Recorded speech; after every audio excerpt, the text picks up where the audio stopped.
Magandang araw po. Nandito ako para sa interview. Magandang araw. Meron po ba kayong pabula na nalalaman? Meron. Tulad po ba ng ano? Ito ay tungkol sa manok at lahoy. Sino po ba ang natakuhan? Ang manok, ang kanyang magkasamang manok, at ang lahoy. Ano po pala ang nangyari? Noong unang panahon, may isang lawin na sumasalakay sa mga manok. Dahil kinukuha niya ang kanilang masisiw at ito ay kanyang kakainin.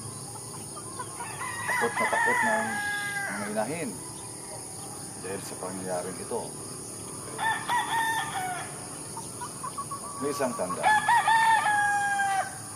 na hindi na niya kaya ang sitwasyon.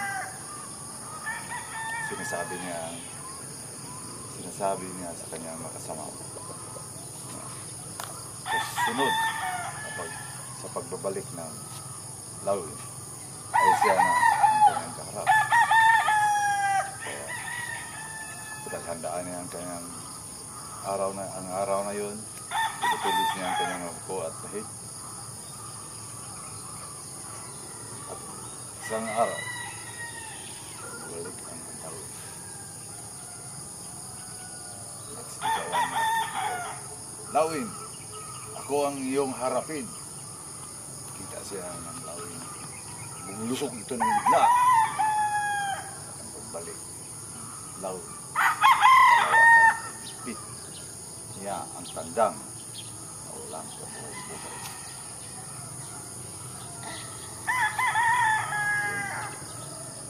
Ang nalalaman tungkol sa lawin. Meron po ba kayong magandang leksyon na nalalaman galing sa pabula? Meron. Ano po ba yun? May ibang tao para sa kapakanan ng kanila.